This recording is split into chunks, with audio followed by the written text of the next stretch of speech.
Hi everyone, welcome to Ekam IAS academy Hyderabad. So మనం ప్రతిరోజు daily current affairs అనేది discuss చేస్తాం కదా. ఈ డైలీ కరెంట్ అఫైర్స్లో ఇంపార్టెంట్ అంశాలు ఏమున్నాయి? డిఫరెంట్ సబ్జెక్ట్స్లో నుంచి మనం హిందూ న్యూస్ పేపర్ నుంచి తీసుకుంటాం.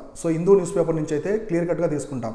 ఒకటి పాలిటీ పరంగా, ఇంటర్నేషనల్ రిలేషన్స్, తర్వాత science and technology, polity, environment, disaster management, ఇలా గవర్నమెంట్ స్కీమ్స్ ఏమున్నాయి, ప్రతి అన్ని వ్యూలో మనము క్లియర్ కట్గా తీసుకుంటాం అనమాట. తీసుకుని మనము డైలీ కరెంట్ అఫైర్స్ డిస్కస్ చేస్తాము. వాటితో పాటు చివరిలో మనము 5 ప్రిలిమ్స్ క్వశ్చన్స్ కూడా డిస్కస్ చేసుకుంటాం. అవేమున్నాయో చూసుకుందాం. ఇవాళ అయితే చాలా ఇంపార్టెంట్ కరెంట్ అఫైర్స్ ఉన్నాయి. అవేమున్నాయి క్లియర్గా ఒక్కొక్కటి క్లియర్గా డిస్కస్ చేస్తాను. వాటి గురించి మనం చూద్దాం.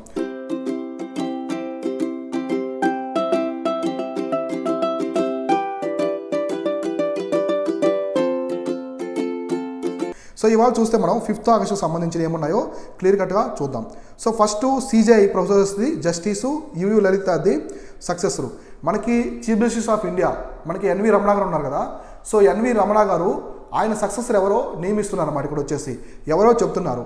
ఇక్కడ మనకి ఎలా అంటే చూడండి, ఈ టర్మ్ అనేది ఆగస్ట్ 26న మనకి ఎన్వి రమణ గారు ఉన్నారు కదా, ఆయన టర్మ్ అనేది ఆగస్ట్ 26తో కంప్లీట్ అయిపోతుంది అనమాట. ఆగస్ట్ 26తో కంప్లీట్ అయిపోతుంది. ఆ కంప్లీట్ అయిన తర్వాత ఆయన సక్సెస్ ఎవరు ఉంటారో డిసైడ్ చేస్తున్నారు. ఇక్కడ ఎన్వి రమణ అండ్ అసలే రికమెండెడ్ టు ది గవర్నమెంట్ నా name of justice Uday Umesh Lalit. ఆయన పేరు వచ్చేసి ఉదయ్ ఉమేష్ లలిత్. ఆయన వచ్చేసి ఉదయ్ ఉమేష్ లలిత్. అది 49th chief justice of India, అంటే మనకి 49వ చీఫ్ జస్టిస్ ఆఫ్ ఇండియా. భారత ప్రధాన న్యాయమూర్తిగా ఎంపిక చేస్తున్నారు. Number important. ఇంకా ఇక్కడ మనం చూసుకుంటే ఇక్కడ ప్రాసెస్ అంతా కూడా ఇక్కడ ఏం చేస్తారంటే, మనకి ఎన్వి రమణ గారు ఉన్నారు కదా చీఫ్ జస్టిస్ ఆఫ్ ఇండియా, ఆయన ఒక లెటర్లో ఎంపిక చేసిన లెటర్ని మనకి యూనియన్ లా మినిస్టర్కి పంపిస్తారు. మనకి లా మినిస్టర్ ఎవరు ఉన్నారు? కిరణ్ రిజిజు ఉన్నారు. ఆయనకి ఒక లెటర్ పంపిస్తారు, ఈయన పేరు పంపిస్తారు అన్నమాట, సిఫార్సు చేస్తారు. లా మినిస్టర్ ఫైనలైజ్ చేసిన తర్వాత ఆయన అయితే నియమిస్తారు, మనకి చీఫ్ జస్టిస్ ఆఫ్ ఇండియాగా నియమిస్తారు. ఇక్కడ ఎలా చూజ్ చేస్తారంటే చూడండి, ఇక్కడ very very important. Chief justice Ramana is retiring on the August 26. మనకి ఆగస్ట్ 26తో ఇప్పుడున్నటువంటి సిజేఐ గారు పదవీకాలం అయిపోతుంది అనమాట. అయిపోయిన తర్వాత justice Lalit as the senior most judge in the supreme court now. ఇప్పుడు ప్రజెంట్ మనకి సుప్రీంకోర్టు జడ్జెస్లో ఎవరైతే సీనియర్ మోస్ట్ ఉంటారో వాళ్ళని రిక్రూట్ చేసుకుంటారు, వాళ్ళని వచ్చేసి నియమిస్తారు అనమాట, మనకి సీజేఐగా నియమిస్తారు.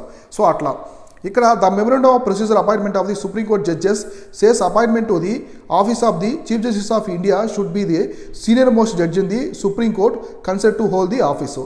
మీకు ఆల్రెడీ చెప్పాను కదా, మన సుప్రీంకోర్టులో జడ్జెస్లో ఎవరైతే సీనియర్ మోస్ట్ ఉంటారో పదవి ప్రకారము, ఆయన చేసినటువంటి డ్యూటీ ప్రకారము ఎవరైతే సీనియర్ మోస్ట్ ఉంటారో ఆయన్ని ఇక్కడ ఎంపిక చేస్తారన్నమాట సీజేఐగా. తర్వాత ఎవరు ఇక్కడ తర్వాత లలిత్ని అప్రూవ్ చేశారు. ఇక్కడ చేసిన తర్వాత ఆయన అయితే ప్రమాణ స్వీకారం చేస్తారు. ఎవరు అపాయింట్మెంట్ చేస్తారు? ఎవరంటే president of India. President of India గుర్తుపెట్టుకోండి. ప్రెసిడెంట్ ఆఫ్ ఇండియా వచ్చేసి ఇక్కడ అపాయింట్ చేస్తారు. ఎవరిని? సీజేఐని. ఎవరెవరిని చేస్తారంటే సీజేఐని, మనకి అలాగే జడ్జెస్ని వచ్చేసి అపాయింట్ చేస్తారు. ఈ విధంగా మీరు పాలిటీ నీట్గా చూసుకోండి. సక్సెసర్ ఎవరు, ఎలా చూజ్ చేస్తారు మొత్తం. ఉదయ్ ఉమేష్ లలిత్ వచ్చేసి 49th చీఫ్ జస్టిస్ ఆఫ్ ఇండియాకి తీసుకుంటున్నారు. ప్రెసిడెంట్ ఆఫ్ ఇండియా నియమిస్తారు. తర్వాత మీరు పాలిటీలో జుడిషియరీకి సంబంధించిన అన్ని థింగ్స్ కూడా నీట్గా చూసుకోవాలి. సుప్రీంకోర్టు చాలా పవర్ఫుల్. ప్రపంచంలో ఉండే సుప్రీంకోర్టులలో భారత సుప్రీంకోర్టు చాలా చాలా పవర్ఫుల్ అనమాట. ఇప్పుడు అమెరికా తీసుకుంటే మనకి ఫెడరల్ కోర్ట్ అంటారు.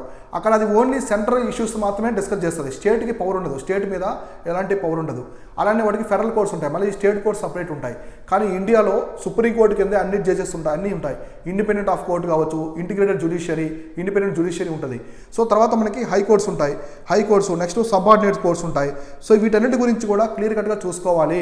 పాలిటీలో సుప్రీంకోర్టును ఎందుకు గార్డియన్ ఆఫ్ ది కాన్స్టిట్యూషన్ అంటారు, Guardian of the citizens rights అని ఎందుకు అంటారు, సుప్రీంకోర్టు యొక్క పవర్స్ ఏమున్నాయి, దాని యొక్క ఫంక్షన్స్ ఏమున్నాయి, ఎంతమంది జడ్జెస్ ఉంటారు, ఈచ్ అండ్ ఎవ్రీథింగ్ కూడా ప్రతి ఒక్కటి క్లియర్ కట్గా చూసుకోండి. ఇది వచ్చేసి సీజేఐకి సంబంధించిన ఇన్ఫర్మేషన్. నెక్స్ట్ ఇంపార్టెంట్ వచ్చేసి China holds military drills near Taiwan. ఇక్కడ ఏం జరిగిందంటే, America United states house speaker, అక్కడ హౌస్ స్పీకరు నాన్సీ పెలోసి గారు తైవాన్లోకి వచ్చారనమాట. తైవాన్లోకి వచ్చిన తర్వాత మొత్తం అంటే చైనా ఏమైందంటే తైవాను మా కింద ఉంది, మా భూభాగం అది అంతర్భూభాగము, మా సామాన్యుడిని మీరు దెబ్బతీస్తున్నారు, మాకు ఎలాంటి ఇన్ఫర్మేషన్ ఇవ్వకుండా మీరు తైవాన్లోకి విజిట్ చేయకూడదని చెప్పేసి చైనా అయితే చాలా సీరియస్ అయితే అయిందనమాట. సో తైవాన్లోకి వచ్చిన తర్వాత సో మామూలుగా మనకి చైనా ఉంటుంది, సో చైనా ఉంటుంది, ఇది చైనా అనుకుంటే సో ఇక్కడ తైవాన్ ఉంటుంది. సో తైవాన్ చిన్న ఐలాండ్ ఉంటుంది.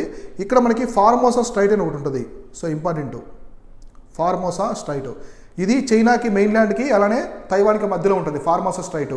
సో ఇక్కడ ఈ చైనా ఏం చేసిందంటే చైనా వచ్చేసి ఇప్పుడు తైవాన్ చుట్టూ ఏం చేసిందంటే మొత్తం షిప్స్ పెట్టేసింది అనమాట. సో మొత్తము యుద్ధ నౌకల్ని అలానే ఫైటర్ జెట్స్ని మిలిటరీ డ్రిల్స్ చేశారు వాళ్ళు. ఈ నాన్సీ పెలోసి గారు అక్కడికి వచ్చిన తర్వాత మిలిటరీ డ్రిల్స్ చేశారు, ఎందుకంటే ఒక డిస్టర్బెన్స్ క్రియేట్ చేయడానికి. సో మా పవర్ ఏంటి చూడండి, మా సావరెంటిని మీరు దెబ్బతీస్తున్నారని మొత్తం ఇక్కడైతే పెట్టారనమాట. సో ఇక్కడ చూడండి ఏం చెప్తున్నారో, Taiwan's foreign ministry called the firing provocation, ఇది ఒక ప్రొవొకేషన్లా ట్రీట్ చేశారు వాళ్ళు.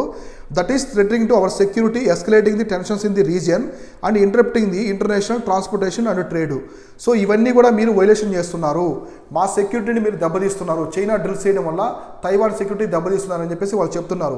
అలానే మీరు ఒక టెన్షన్స్ని కూడా ఈ రీజియన్లో క్రియేట్ చేస్తున్నారు, తైవాన్ చుట్టూ కూడా ఒక టెన్షన్స్ని క్రియేట్ చేస్తున్నారు. ఇంకా వచ్చేసి ఇంటర్నేషనల్ ట్రాన్స్పోర్టేషన్ అండ్ ట్రేడ్ కూడా డిస్టర్బెన్స్ చేస్తున్నారు. అంతే కదా, ఇప్పుడు తైవాన్ దగ్గర ఉన్నటువంటి షిప్స్ మొత్తం ట్రేడ్ చేస్తుంటాయి కదా, ట్రేడ్ వ్యాపారం పరంగా ఆ కార్గో షిప్స్ మొత్తం ఆగిపోయాయి. ఎందుకంటే వీళ్ళు మిలిటరీ వెజల్స్ మొత్తం యుద్ధ నౌకల్ని అక్కడ మోహరించారన్నమాట చైనా వాళ్ళు. మోహరించడం వల్ల ఇంటర్నేషనల్ పరంగా ట్రేడ్ మొత్తం ఆగిపోయింది. నిన్న వచ్చేసి మొత్తం 51 ఇంటర్నేషనల్ ఫ్లైట్స్ కూడా ఆగిపోయాయి, ఇంటర్నేషనల్ అంతర్జాతీయ సర్వీసులు కూడా వాళ్ళు ఆపేశారనమాట మొత్తం, ఎందుకంటే మిలిటరీ డ్రిల్స్ చేస్తున్నారు చైనా. సో ఇక్కడ చైనా అనలిస్ట్ ఏం చెప్తున్నారంటే, సో ఇదంతా మేము కామన్గా చేసే డ్రిల్స్, ఇందులో కొత్త ఏం లేదు, అక్కడ స్పీకర్ రావడం వల్ల మేమేమి యుద్ధంలో ప్రకటించలేదు, ఒక యుద్ధ వాతావరణాన్ని క్రియేట్ చేశాము, ఎందుకంటే ఇది మామూలుగా కామన్గా మేము చేసే డ్రిల్స్ అని చెప్తున్నారు. ఇంకా ఇక్కడ besides missiles flying over Taiwan drills to took place with in the 12 nautical miles in the Taiwan sides of territorial waters. So for example ఒక కంట్రీ ఉంది, ఇది ఒక కంట్రీ, ఇది వచ్చేసి కంట్రీ అనుకోండి, ఇక్కడ ఇది బేస్ లైన్, ఇదంతా సముద్రం, ఇక్కడ సముద్రం. సో ఇక్కడ నుంచి బేస్ లైన్ దగ్గర నుంచి మొత్తం 200 నాటికల్ మైల్స్, 200 నాటికల్ మైల్స్, దీని వచ్చేసి ఎక్స్క్లూజివ్ ఎకనామిక్ జోన్స్ అంటారు. అంటే ఇంతవరకు ఈ దేశము టెరిటరీ అనమాట, ఈ టెరిటరీ పవర్ ఉంటుంది, ఆ దేశానికి అక్కడ అధికారం ఉంటుంది. వీటిలోకి ఎంటర్ అయ్యి మొత్తం మిసైల్స్ ఫైర్ చేశారు చైనా వాళ్ళు. తైవాన్కి 12 నాటికల్ మైల్స్ దూరంలో, 200 కాదు 12 నాటికల్ మైల్స్ దూరంలోనే మొత్తం మిసైల్స్ అనేది ఫైర్ చేశారనమాట. సో ఈ యుద్ధ విన్యాసాల్లో మిసైల్స్ ఫైర్ చేయడము తైవాన్కి ఒక టెన్షన్ అనేది క్రియేట్ చేశారు చైనా వాళ్ళు, ఈ విధంగా అయితే చేశారు. The drills in 6 reasons were mean to the effective blockade, అంతే కదా, మొత్తం బ్లాకేడ్ చేశారు, మొత్తం బ్లాక్ చేశారు, ఎటువంటి వెజల్స్ ట్రేడ్ జరగకుండా, సో ఇంటర్నేషనల్ ట్రేడ్ జరగకుండా, అలాగే ఇంటర్నేషనల్ ఫ్లైట్స్ వెళ్ళకుండా మొత్తం అయితే వీలైతే బ్లాక్ చేసేస్తారనమాట. తర్వాత ఇంకా ఏం చెప్తున్నారంటే they could be deployed periods in the future should be need raise. So ఇలా చేయడం వల్ల ఒక ప్రాబ్లమ్స్ అయితే క్రియేట్ చేస్తుందని కూడా చెప్తున్నారు. ఇంకా మీరు చూసుకుంటే తైపీ అండ్ కీలింగ్ ఒక మేజర్ పోర్ట్స్ అనమాట. అంటే తైవాన్ కంట్రీలో 2 పోర్ట్స్, తైపీ అనేది అక్కడ క్యాపిటల్ సిటీ తైవాన్కి, అలాగే కీలింగ్ అనేది 2 పోర్ట్స్. ఈ పోర్ట్స్ కూడా మొత్తం వాళ్ళు బ్లాక్ చేశారు, ఎవరు చైనీస్ యుద్ధ నౌకలు బ్లాక్ చేశాయి. తర్వాత the southern and eastern zones for of the ports, మనకి కాయోషింగ్ అండ్ హ్యూలియన్ అని 2 పోర్ట్స్ ఉంటాయన్నమాట, సదరన్ ఈస్టర్న్ సైడ్. ఆ 2 పోర్ట్స్ని కూడా మొత్తం షిప్స్ పెట్టేసి అక్కడ వచ్చేసి మొత్తం అయితే బ్లాక్ చేస్తారు చైనా వాళ్ళు. తర్వాత ships and flags will not be able to enter in to waters air space until the excise could be concluded on Sunday. మొత్తము ఈ సండే వరకు, ఈ డ్రిల్స్ అనేవి మొత్తము అయిపోతాయి అనమాట. ఆ సండే వరకు గగనతలంలో ఎలాంటి విమానాలు వెళ్లకుండా మొత్తం ఫైటర్ చేస్తూ క్లోజ్ చేశారు. అలానే తర్వాత సముద్రం వాటర్లో వచ్చేసి యుద్ధ నౌకల్ని మోహరించారు. అంటే ఇంకా వాటర్ పరంగా జల మార్గాన్ని బ్లాక్ చేశారు, మనకి ఎయిర్ మార్గాన్ని అంటే వాయు మార్గాన్ని కూడా మొత్తము బ్లాక్ చేశారనమాట. సో ఈ విధంగా అయితే చైనా డిస్టర్బెన్స్ అనేది క్రియేట్ చేస్తుంది. ఇప్పుడు నాన్సీ పెలోసి గారు తైవాన్ తర్వాత సౌత్ కొరియాలో విజిట్ చేస్తున్నారు. సో ఇదేం గుర్తుపెట్టుకోండి. సో ఇక్కడ వన్ చైనా ప్రిన్సిపల్ ఒకటి ఉంటుంది అనమాట. సో వన్ చైనా ప్రిన్సిపల్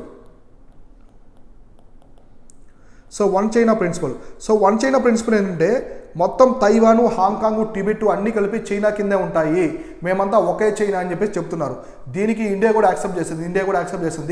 నిన్న వచ్చేసి దీన్ని శ్రీలంక కూడా యాక్సెప్ట్ చేసింది. శ్రీలంక కూడా ప్రెసిడెంట్ ఉన్నారు కదా రనిల్ విక్రమసింఘే, ఆయన కూడా దీని అయితే యాక్సెప్ట్ చేశారు. సో ఈ విధంగా చైనా తైవాన్కి మధ్య టెన్షన్స్ ఉన్నాయి, బాగా న్యూస్లో ఉంది, గుర్తుపెట్టుకోండి. Israel Palestine, India Pakistan, India China, China, Taiwan ఇవన్నీ కూడా ఎప్పుడు న్యూస్లో ఉంటాయి. కాబట్టి వీటి గురించి నీట్గా క్లియర్ కట్గా మీరు ఇన్ఫర్మేషన్ అనేది నోట్ చేసి పెట్టుకోండి. మెయిన్స్ పరంగా, ఎస్ఏ పరంగా, ప్రిలిమ్స్ పరంగా చాలా చాలా ఇంపార్టెంట్. సో నెక్స్ట్ చూసుకుంటే మనకి Rajya Sabha passes family courts bill. So family courts bill అనేది పాస్ చేసింది అనమాట. ఇప్పుడు బిల్ అనేది ఎప్పుడు యాక్ట్ అవుతుంది, ఒక బిల్ అనేది ఎప్పుడు యాక్ట్ అవుతుందో ఇప్పుడు క్లియర్ కట్గా మనం చూసుకుందాం. ఫస్ట్ ఒక బిల్లుని పెట్టారనుకోండి, బిల్ అనేది మన గవర్నమెంట్ పెట్టవచ్చు, అలాగే ప్రైవేట్ మెంబర్ బిల్ కూడా పెట్టవచ్చు అనమాట. So private member bills mostly Friday పెడుతుంటారు మనకి, శుక్రవారం. అసలు బిల్లు ప్రైవేట్ మెంబర్ అంటే ఎవరు, ప్రైవేట్ మెంబర్ అంటే ఎవరు? ఇప్పుడు ఫర్ ఎగ్జాంపుల్ మనకి సెంట్రల్ గవర్నమెంట్లో బీజేపీ రూలింగ్లో ఉంది. సో బీజేపీ బీజేపీ అనేది రూలింగ్లో ఉందనుకోండి. సో అక్కడ మినిస్టర్స్ కాకుండా బీజేపీ ఎంపీలు, అంటే మినిస్టర్స్ కాకుండా బీజేపీ ఎంపీలు కూడా అక్కడ ప్రైవేట్ మెంబర్సే అవుతారు. కాంగ్రెస్ వాళ్ళు, రిమైనింగ్ అపోజిషన్ వాళ్ళు, అలాగే బీజేపీ ఎంపీలు, అంటే except council of ministers, prime minister, council of ministers తప్ప రిమైనింగ్ వాళ్ళందరూ కూడా ప్రైవేట్ మెంబర్సే అవుతారనమాట.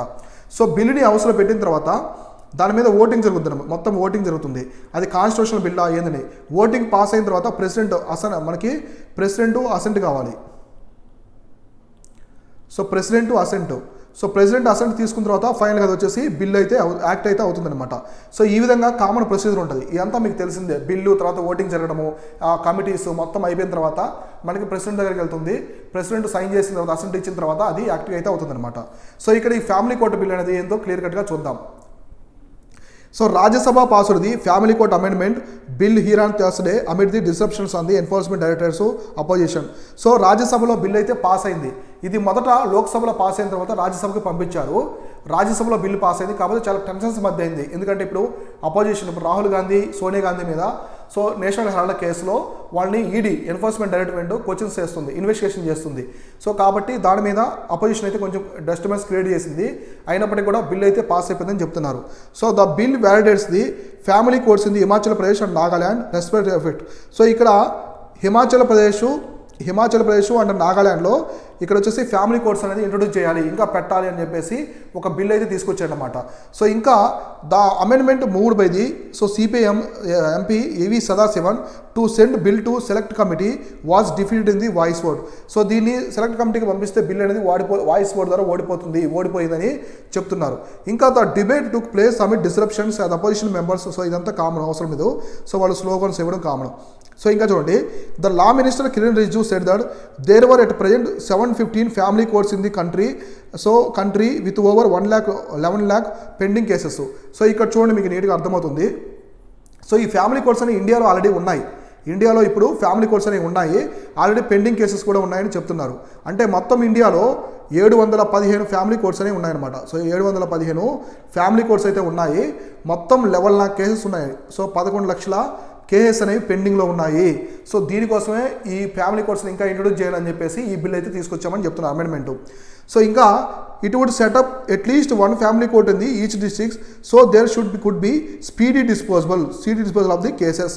సో ప్రతి డిస్టిక్లో, అన్ని రాష్ట్రాల్లో ప్రతి డిస్టిక్లో ఒక కోర్టు పెట్టడం వల్ల కేసెస్ అన్నీ కూడా, పెండింగ్లో ఉన్న కేసెస్ మొత్తం కూడా మీకు క్లియర్ అయిపోతాయని చెప్పేసి లా మినిస్టర్ అయితే చెప్తున్నారు. So the Lok Sabha bill passed the bill last week. Lok Sabha అయితే ఆల్రెడీ బిల్లు పాస్ చేసేసింది. సో బిల్ అనేది కొన్ని బిల్స్ ఖచ్చితంగా 2వ హౌస్లో పాస్ అవ్వాలి. So ordinary bills, finance bills, constitution amendment bill ఇవి. సో మనీ బిల్ అనేది లోక్సభకి ఎక్కువ పవర్ ఉంటుంది. సో అట్లా చూసుకోవాలి. సో తర్వాత బిల్ అనేది లోక్సభలో పాస్ అయింది, ఇప్పుడు రాజ్యసభ పంపించారు, రాజ్యసభలో కూడా పాస్ అయిపోయింది. The bill clears family courts established in Himachal Pradesh with effective from the February 15, 2019 and the Nagaland in the effective from the September 2008. Already ఇక్కడి నుంచి ఉన్నాయి, అవి ఎఫెక్టివ్ అవుతున్నాయి కదా, వాటికి ఇంకా పవర్స్ ఇస్తున్నారు. సో ఇంకా కొన్ని ఫ్యామిలీ కోర్ట్స్ కూడా అన్ని స్టేట్లో ఇంట్రొడ్యూస్ చేయాలని ఈ అమెండ్మెంట్ అయితే తీసుకొచ్చారనమాట. సో తర్వాత the bill also validates all actions undertaken by the government of Himachal Pradesh and Nagaland and the family courts of. So the bill అనేది ఈ స్టేట్లో కూడా వ్యాలిడేట్స్ అయితే చేస్తారనమాట. అసెంబ్లీలో కూడా వాళ్ళు తీర్మానం పెట్టుకొని అక్కడ కూడా ఆ బిల్ని వ్యాలిడేట్స్ అయితే చేస్తారు. సో ఈ విధంగా ఫ్యామిలీ కోర్టుకి సంబంధించిన బిల్స్ అయితే తీసుకొచ్చారు. సో మనకి చూడండి, జాయింట్ సిట్టింగ్ ఉంటుంది, పార్లమెంట్లో జాయింట్ సిట్టింగ్ కూడా ఉంటుంది. అది స్టేట్లో ఉండదు. ఒక బిల్ ఏదైనా బ్లాకెడ్ అయినప్పుడు జాయింట్ సిట్టింగ్ పెడతారు. జాయింట్ సిట్టింగ్ దేని పెడతారంటే, ఒకటి ఆర్డినరీ బిల్స్కి పెడతారు, నెక్స్ట్ ఫైనాన్షియల్ బిల్లో మనీ బిల్ ప్రొవిజన్ లేని ఉంటాయి కదా, ఫైనాన్షియల్ బిల్ 2 ఉంటాయి మనకి. ఒకటి మనీ బిల్ ప్రొవిజన్స్ ఉండవు, దాంట్లో ఉండేదాన్ని పెడతారు. ఫైనాన్షియల్ బిల్లు ఆర్డినరీ బిల్స్కి మాత్రమే ఉంటాయి. కాన్స్టిట్యూషనల్ అమెండ్మెంట్ బిల్లుకి ఎలాంటి జాయింట్ సిట్టింగ్ అయితే ఉండదు. జాయింట్ సిట్టింగ్ ఉండదు, ఖచ్చితంగా అది 2 హౌసెస్లో పాస్ అవ్వాలి. మనీ బిల్లుకి కూడా జాయింట్ సిట్టింగ్ అనేది ఉండదు అనమాట. సో ఈ విధంగా నీట్గా చూసుకోవాలి. జాయింట్ సిట్టింగ్లో ఎవరు ప్రిసైడ్ చేస్తారు హౌస్ అంటే మనకి లోక్సభ స్పీకర్కి, లోక్సభకి పవర్ ఎక్కువ ఉంటుంది జాయింట్ సిట్టింగ్లో. సో లోక్సభ స్పీకరు మనకి ప్రిసైడ్ చేస్తారు, లేకుంటే డిప్యూటీ స్పీకర్ అనేవాళ్ళు చేస్తారు. అంతే తప్ప చైర్మన్ ఆఫ్ రాజ్యసభ చేయరు. లోక్సభ స్పీకర్కి ఇక్కడ పవర్ ఎక్కువ ఉంటుంది. కాబట్టి ఈ బిల్లు గురించి నీట్గా క్లియర్ కట్గా చూసుకోండి. సో నెక్స్ట్ మనం చూస్తే ఇంపార్టెంట్ ఇది ఎకనమీ పరంగా.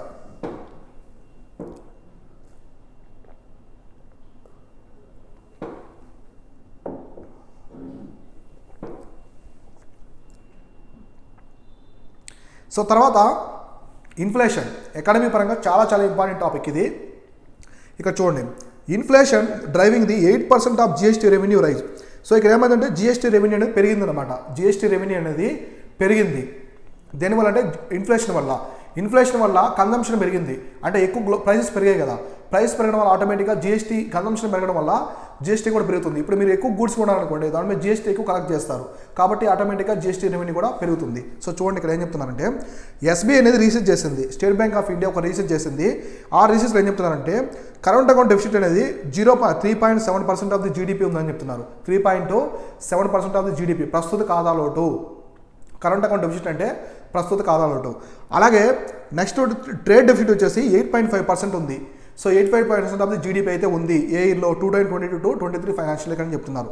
సో ఇక్కడ చూడండి, high inflation is driving the 8% of the current account deficit in the goods and services tax revenues and inflation adjusted GST revenues for this year 26% higher than the pre Covid levels. So ఇక్కడ చూడండి, GST రెవెన్యూలో అయితే ఇక్కడంతా ఏం చెప్తున్నారంటే GST రెవెన్యూలో మొత్తం 8% అయితే పెరిగింది. GST రెవెన్యూలో 8% అయితే పెరిగాయి. అలానే మనకి 26% పెరిగింది ప్రీ కోవిడ్ లెవెల్స్, అంటే కోవిడ్ ముందు లెవెల్స్తో పోల్చుకుంటే ఇప్పుడు జిఎస్టీలో 26% అనేది రెవెన్యూ 26% అనేది పెరిగిందని చెప్తున్నారు compare to pre Covid levels. So తర్వాత ఎస్బీఐ రీసెర్చ్ చెప్పింది. ఎస్బీఐ ఇంకా చెప్తుందంటే కరెంట్ అకౌంట్ డెఫిసిట్ ఉంది కదా, సో కరెంట్ అకౌంట్ డెఫిసిట్ అనేది 3.7% అయితే పెరిగింది. ఇక్కడ ఏం చెప్తున్నారు కంప్లీట్గా కరెంట్ అకౌంట్ డెఫిసిట్ ప్రస్తుత ఖాతా లోటు అనేది 3.7% అయితే పెరిగింది. అలానే ట్రేడ్ డెఫిసిట్ కూడా 8.5% ఆఫ్ ది జీడిపి. ఈ రెండు ఇప్పుడు మన జీడిపి ఉంది కదా, సో జీడిపికి 3.7% వచ్చి కరెంట్ అకౌంట్ డెఫిసిట్ అనేది పెరిగింది. అలానే 8.5% ఆఫ్ ది జీడిపి వచ్చేసి మనకి ట్రేడ్ డెఫిసిట్ అయితే పెరిగిందని క్లియర్ కట్గా ఇక్కడ ఎస్బీఐ రీసెర్చ్ వాళ్ళు చెప్తున్నారు అనమాట. సో ఇంకా the banks reach attributed to the entire expansion of the India trade deficit in July over June. So June కంటే కూడా జూలైలో ట్రేడ్ డెఫిసిట్ అనేది చాలా పెరిగింది అనేసి ఎక్స్ప్లెయిన్ చేస్తున్నారు. తర్వాత the dip in exports caused by governments measure to control inflation such as windfall tax on petroleum products. ఇక్కడ మెయిన్ ట్రేడ్ డెఫిసిట్ రావడానికి మెయిన్ రీజన్ వచ్చేసి ఒకటి ఇక్కడ ఏం చెప్తున్నారంటే సో మనకి ఎక్స్పోర్ట్స్ అనేది తగ్గిపోయాయి, ఇంపోర్ట్స్ అనేవి పెరిగాయి. ఆటోమేటిక్ అంతే కదా, ఇప్పుడు మీకు వచ్చే ఆదాయం కంటే కూడా మీకు ఎక్కువ ఖర్చులు ఉన్నాయంటే మీరు డెఫిసిట్లో పడిపోతారు. ఈ విధంగానే మనకి ఎక్స్పోర్ట్స్ అనేవి చాలా తగ్గిపోయాయి, ఇంపోర్ట్స్ పెరిగాయి. అలానే ఇన్ఫ్లేషన్ కంట్రోల్ చేయడంలో కూడా ఇన్ఫ్లేషన్ కంట్రోల్ చేయడానికి నెక్స్ట్ పెట్రోలియం ప్రొడక్ట్స్ మీద విండ్ఫాల్ ట్యాక్స్ చేయడం. విండ్ఫాల్ ట్యాక్స్ అంటే ఆల్రెడీ నేను ప్రీవియస్ డైలీ కరెంట్ అఫైర్స్లో చెప్తూ ఉన్నాను. విండ్ఫాల్ ట్యాక్స్ అంటే ఒక టైం చూసుకుని డిమాండ్ బాగున్న వాటి మీద ట్యాక్స్ పెంచుతారు, దాన్ని విండ్ఫాల్ ట్యాక్స్ అంటారు. ఈ మూవిటి వల్ల కంప్లీట్గా ట్రేడ్ డెఫిసిట్ అయితే పెరిగిపోయిందని చెప్తున్నారు.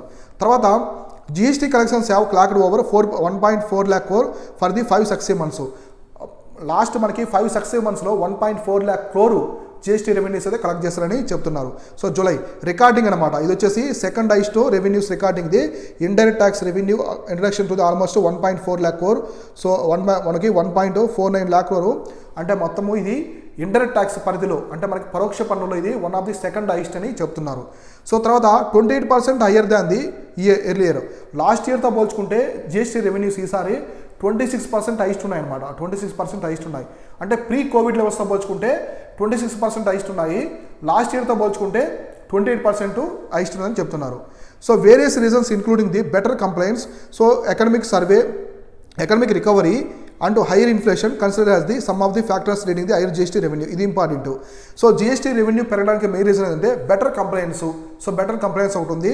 నెక్స్ట్ వచ్చేసి ఎకనామిక్ రికవరీ, ఎకనామీ కూడా కొంచెం రికవరీ అవ్వడం, కోవిడ్ తర్వాత పాండమిక్ తర్వాత ఎకనామీ కొంచెం రికవరీ అవ్వడము. తర్వాత హయ్యర్ ఇన్ఫ్లేషన్, సో ఇన్ఫ్లేషన్ కూడా ఎక్కువ ఉంది, ప్రైజెస్ కూడా పెరుగుతూ ఉన్నాయి, వీటి వల్ల జిఎస్టీ రెవెన్యూ అనేది పెరిగిందనమాట. సో తర్వాత ఇంకా ఏం చెప్తున్నారంటే so estimate inflation adjusted revenue defaulting the actual revenue with the consumer price index use to measure the retail inflation while the excluding free. అంటే మనకి ఇక్కడ సిపిఐ ఉంది కదా, సో మనకి కన్జ్యూమర్ ప్రైస్ ఇండెక్స్, దీంట్లో ఫ్యూయల్ ఉండదన్నమాట. ఫ్యూయల్ని ఎక్స్క్లూడ్ చేస్తారు. ఫ్యూయల్ని ఎక్స్క్లూడ్ చేసి రిటైల్ ఇన్ఫ్లేషన్ని మెజర్మెంట్ చేయడానికి సిపిఐని అయితే యూజ్ చేస్తారు. Very very important. సిపిఐని రిటైల్ ఇన్ఫ్లేషన్, హోల్సేల్ కాదు, రిటైల్ ఇన్ఫ్లేషన్ని మెజర్ చేయడానికి సిపిఐని మనకి సిపిఐని మెజర్ చేస్తారనమాట. సిపిఐ ద్వారా మెజర్ చేస్తారు రిటైల్ ఇన్ఫ్లేషన్ని. దీంట్లో ఫ్యూయల్ అయితే ఉండదు, ఫ్యూయల్ని ఇంక్లూడ్ చేయరు, ఎక్స్క్లూడ్ చేస్తారు. సో తర్వాత the gap between the two అంటే ఏంటి, actual revenue, inflation adjusted revenue. అంటే రెవెన్యూ మొత్తం ఎంత వచ్చింది జిఎస్టీది, ఇన్ఫ్లేషన్ అడ్జస్ట్ చేసిన తర్వాత రెవెన్యూ ఎంత ఉంది, ఈ మధ్య గ్యాప్ అనేది, సో గ్యాప్ అనేది started increasingly May 2022 significantly between the two since mid 2021. 2020 నుంచి 2020 వరకు చాలా అయితే పెరిగిందనమాట. గ్యాప్ అనేది పెరిగింది. దేని మధ్య, మొత్తం రెవెన్యూ జిఎస్టీ రెవెన్యూ ఎంత ఉంది, ఇన్ఫ్లేషన్ ద్రవ్యోల్బణం అనేది అడ్జస్ట్ చేసిన తర్వాత రెవెన్యూ ఎంత ఉంది, ఈ మధ్య గ్యాప్ అనేది పెరిగిందని చెప్తున్నారు. తర్వాత currently nearly 8% of the increase in GST revenues attribute to the higher inflation. So 8% GST revenue పెరగడానికి కూడా మెయిన్ రీజన్ వచ్చేసి ఇన్ఫ్లేషన్ అనేది చెప్తున్నారు.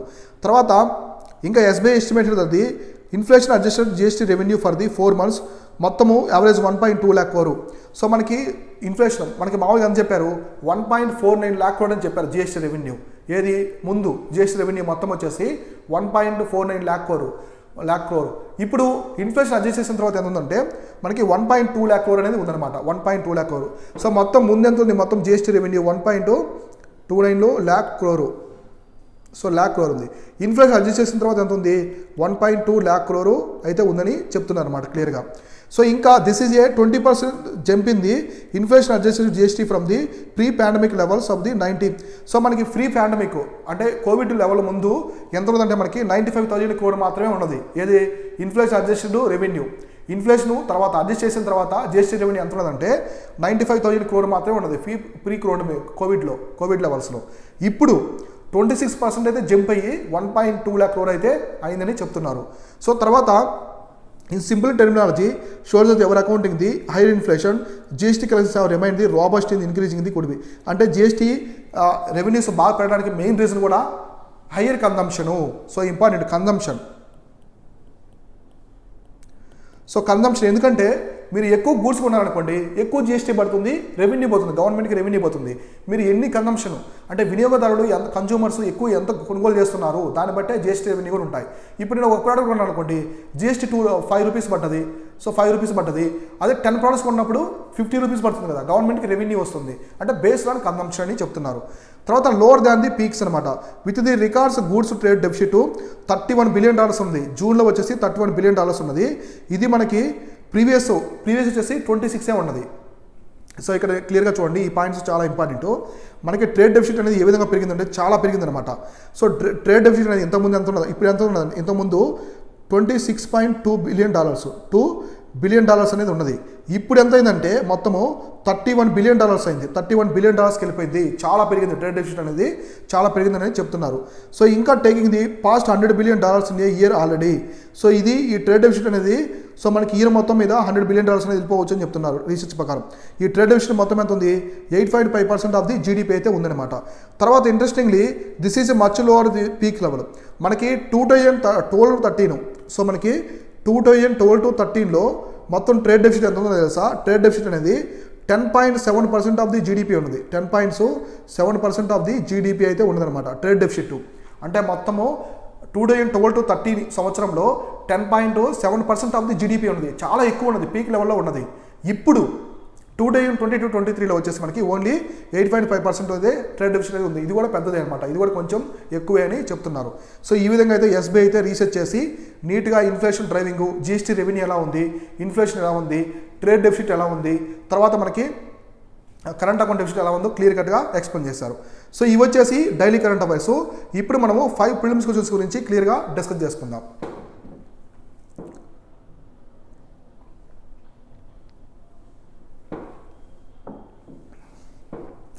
సో ఇవాళ నేను ప్రశ్నలు 5 ప్రశ్నలు వచ్చేసి మిడివల్ ఇండియా నుంచి తీసుకున్నాను. ప్రతి సబ్జెక్ట్ నుంచి చేసుకుంటుంటాను, సైన్స్ అంటే అన్నీ తీసుకుంటాను, ఒక్కోటి ఎక్స్ప్లెయిన్ చేస్తూ ఉంటాను. 5 ప్రశ్నలు అనేది ఎక్స్ప్లెయిన్ చేస్తూ ఉంటాను. ఇప్పుడు ఇవి ఇంపార్టెంట్, చాలా ఇంపార్టెంట్ క్వశ్చన్స్ రిపీట్ అయ్యాయి. మీకు స్టేట్ పీసెస్లో కానీ యూపీఎస్సీ రిపీట్ అయిన క్వశ్చన్స్ ఇవి చూడండి.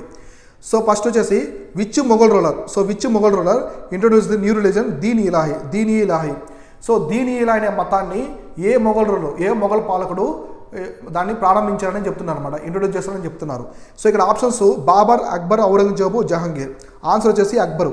ఈ రిలీజన్ అయితే అక్బర్ వచ్చేసి స్టార్ట్ చేశారు అనమాట. దీన్ ఇలాహి అనే మతాన్ని అక్బర్ స్టార్ట్ చేశారు. సో దీనిలో ఎవరు చేయారంటే ఫస్ట్ పర్సన్ వచ్చేసి బీర్బల్. సో బీర్బల్ అక్బర్. సో చాలా నమ్మకస్తులు అనమాట అక్బర్కి. మనకి తెనాలి రామకృష్ణుడు మనకి ఎలానో ఎగ్జాక్ట్గా శ్రీకృష్ణదేవరాయలకి, అలానే అక్బర్కి బీర్బల్ అనమాట. సో మొట్టమొదటిసారి దీని ఇలా మతంలో బీర్బల్ అయితే జాయిన్ అయ్యారు. ఇది ఒకటి important. Next who was known as the father of tomb building, అంటే సమాధులు నిర్మిస్తారు కదా, ఇది మనకి ఢిల్లీ సల్తనత్ పీరియడ్ నుంచి స్టార్ట్ అయింది. ఢిల్లీ సుల్తాన్ నుంచి అయితే స్టార్ట్ అయింది. ఎవరు అసలు ఈ టూమ్ బిల్డింగ్కి ఫాదర్ ఎవరు, ఇండియాలో టూమ్ బిల్డింగ్ ఎవరు స్టార్ట్ చేస్తారని అడుగుతున్నారు. ఆప్షన్స్ ఏమిచ్చారు, ఇల్టుట్మిష్, అక్బర్, బాల్బన్, అల్లావుద్దీన్ ఖిల్జీ. అక్బర్ క్యాన్సర్, ఎందుకంటే ఢిల్లీ సల్తనత్ కాబట్టి. సో మనకి అల్లావుద్దీన్ ఖిల్జీ కంటే కూడా ఇల్టుట్మిష్, బాల్బన్ ముందు వాళ్ళు. సో మనకి ఇల్టుట్మిష్ అప్పుడే మనకి సమాధులు ఉన్నాయి కాబట్టి ఆన్సర్ వచ్చేసి ఇల్టుట్మిష్. ఈయనే కుతుబ్ మినార్ కూడా స్టార్ట్ చేసింది, ఈయన కంప్లీట్ చేసింది. సో కుతుబ్ మినార్ స్టార్ట్ చేసింది వచ్చేసి కుతుబుద్దీన్ ఐబక్. కాకపోతే కుతుబ్ మినార్ కంప్లీట్ చేసింది మాత్రం ఎవరంటే మనకి ఇల్టుట్మిష్ కూతురే వచ్చేసి రజియా సుల్తానా. సో రజియా సుల్తాన్ ఎవరంటే ఫస్ట్ ఉమెన్ రూలర్ అనమాట. మనకి first women ruler of Delhi Sultanate. So women ruler మన ఇండియాలోనే మొట్టమొదటి ఉమెన్ రూలర్ అనమాట. అంటే ఢిల్లీ సల్తనత్ పీరియడ్లో ఫస్ట్ ఉమెన్ రూలరు మనకి ఎవరంటే రజియా సుల్తాన్. ఈమె వచ్చేసి ఇల్టుట్మిష్ డాటరు, అంటే కుతుబుద్దీన్ ఐబక్ మనవరాలు అనమాట. So grand daughter. So very very important, ఇవన్నీ చూసుకోండి. ఇల్టుట్మిష్ కుతుబ్ మినార్ కంప్లీట్ చేసింది కూడా ఆయనే. ఫాదర్ ఆఫ్ టూమ్ బిల్డింగ్ కూడా ఆయనే అనమాట, ఇల్టుట్మిష్. సో నెక్స్ట్ ప్రశ్న చూద్దాము. నెక్స్ట్ వచ్చేసి which Delhi sultan adopted title of Sikandar Azam. So మనకి ప్రపంచాన్ని జయించిన వాడు అంటే మొట్టమొదటిసారి అలెగ్జాండర్ గుర్తొస్తాడు. సికిందర్ అంటే ప్రపంచాన్ని జయించిన వాడు అని అర్థం అనమాట. సో మనకి అలెగ్జాండర్ తర్వాత ఒక ఢిల్లీ సుల్తాన్ ప్రకటించుకున్నాడు, ఆయన సికిందర్ అని ప్రకటించుకున్నాడు అనమాట. అంటే రెండవ అతన్ని అని చెప్పేసి ప్రపంచాన్ని జయించిన రెండో పాలకుడు అని చెప్తున్నారు. ఎవరు అడుగుతున్నారు, Qutbuddin Aibak, Alauddin Khilji, Muhammad bin Tughlaq, none of the above. Answer వచ్చేసి అల్లావుద్దీన్ ఖిల్జీ. సో అల్లావుద్దీన్ ఖిల్జీ అయితే సికిందర్ అయ్యాజం అనే బిరుదుని ఆయనకాయనే అడాప్ట్ చేసుకున్నాడు, ఆయనకాయనే ఇచ్చుకున్నాడు అనమాట. సో ఇక్కడ మీరు మహమ్మద్ బిన్ తుగ్లక్, సో మహమ్మద్ బిన్ తుగ్లక్ కూడా చాలా ఇంపార్టెంట్. ఢిల్లీ సల్తనత్లో మహమ్మద్ బిన్ తుగ్లక్ కూడా చాలా ఇంపార్టెంట్. ఇది కూడా మీరు క్లియర్ కట్గా చూసుకోండి, very very important. So next battle of Talikota. So battle of Talikota has ended the which of the following empire. ఏ సామ్రాజ్యాన్ని అంతరించిపోవడానికి ఈ యుద్ధం అనేది దారితీసింది. ఈ యుద్ధం తర్వాత ఆ సామ్రాజ్యం అంతరించిపోయింది అనమాట. ఏ సామ్రాజ్యం అని అడుగుతున్నారు. So Pallavas, Vijayanagara empire, Chola, Chalukya. So ఇక్కడ ఆన్సర్ వచ్చేసి విజయనగర ఎంపైర్. సో విజయనగర సామ్రాజ్యం అనేది తల్లికోట యుద్ధం ద్వారా అంతరించిపోయింది అనమాట. సో ఈ యుద్ధం ఏ సంవత్సరం జరిగింది కూడా నీట్గా చూసుకోవాలి. మీకు విజయనగర ఎంపైర్ చాలా ఇంపార్టెంట్. సో విజయనగర ఎంపైర్ గురించి ఒక ప్రశ్న అయితే మనకి యూపీఎస్సీలో కానీ స్టేట్ పీసెస్లో ఎవరి వస్తూనే ఉంటాయన్నమాట. విజయనగర ఎంపైర్ చాలా ఇంపార్టెంట్. మిడివల్ ఇండియా, మధ్య భారత చరిత్రలో చాలా ఇంపార్టెంట్ చూసుకోండి. సో ఈ యుద్ధం తర్వాత విజయనగర ఎంపైర్ అయితే అంతమందిందనమాట. సో నెక్స్ట్ ప్రశ్న చూద్దాము. నెక్స్ట్ ప్రశ్న ఏముందంటే, so consider the following statements ఉన్నాయి. Ashtadiggajas were the eminent scholars in the court of Krishnadevaraya. Correct. So Krishnadevaraya కోర్టులో మొత్తం వచ్చేసి అష్టదిగ్గజాస్ ఉండేవాళ్ళు, ఎక్స్ప్లెయిన్ చేస్తాను. Harihara Bukka were the feudatory was Pallavas. So wrong. So వీళ్ళు పల్లవాస్ కాదు, కాకతీయాస్కి. సో కాకతీయాస్కి వచ్చేసి ఫ్యూడేటరీ సామంతరాజులు అనమాట వీళ్ళు. తర్వాత వీళ్ళు విజయనగర సామ్రాజ్యాన్ని ఏర్పరిచారు. వీళ్ళు ఆల్సో ఫౌండర్స్ ఆఫ్ విజయనగర సామ్రాజ్య, విజయనగర ఎంపైర్.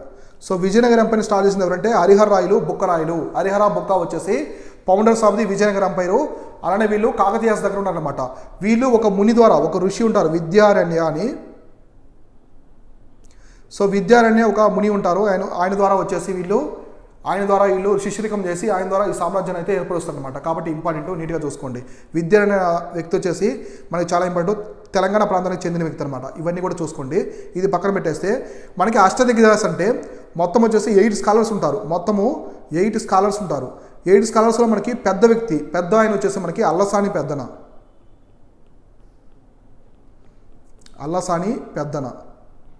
సో అల్లసాని పెద్దన వచ్చేసి 8 మందిలో ఉంటారు. నంది తిమ్మన వీళ్ళందరూ ఉంటారు. నంది తిమ్మన కావచ్చు, అల్లసాని పెద్దన, వీళ్ళందరూ కూడా 8 ఉంటారు అనమాట. అష్టదిగ్గజాసులు ఉంటారు. వీళ్ళందరూ కూడా శ్రీకృష్ణదేవరాయలు కోర్టులో ఉండేవాళ్ళు, ఆయన ఒక ఆస్థానంలో ఉండేవాళ్ళు. శ్రీకృష్ణదేవరాయల కోర్టును వచ్చేసి భువన విజయం అంటారు. భువన విజయం అంటే శ్రీకృష్ణదేవరాయల యొక్క ఆస్థానాన్ని కోర్టును వచ్చేసి భువన విజయం అంటారు. దీని వచ్చేసి కోర్టు అనమాట. శ్రీకృష్ణదేవరాయల కోర్టు వచ్చేసి భువన విజయం అంటారు. ఆయన ఒక బుక్ రాశారు, శ్రీకృష్ణదేవరాయలు ఒక బుక్ రాశారు, అముక్త మాల్యద అని. సో అముక్త మాల్యద అని ఒక బుక్ అయితే రాయడం జరిగింది. ఇది తెలుగులో రాశారు, ఆయన శ్రీకృష్ణదేవరాయలు రాశారు. కాబట్టి చాలా చాలా ఇంపార్టెంట్.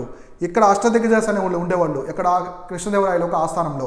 అలానే మనకి నవరత్నాస్ అనేవాళ్ళు ఉండేవాళ్ళు, నవరత్నాస్.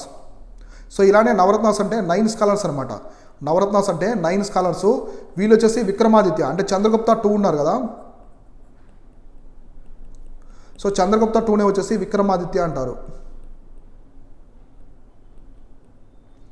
సో చంద్రగుప్త 2 టైంలో అంటే వీళ్ళు వచ్చేసి మనకి చంద్రగుప్త 2 ఎవరు, గుప్తుల కాలంలో మనకి ఫస్ట్ చంద్రగుప్త మౌర్య ఉంటారు, తర్వాత సముద్రగుప్తుడు కొడుకు వచ్చేసి చంద్రగుప్త 2 అనమాట. సో ఆయన విక్రమాదిత్య అంటారు. ఆయన ఆస్థానంలో నవరత్నాస్ ఉండేవాళ్ళు. నవరత్నాస్ అంటే 9 మంది స్కాలర్స్. అట్లనే మనకి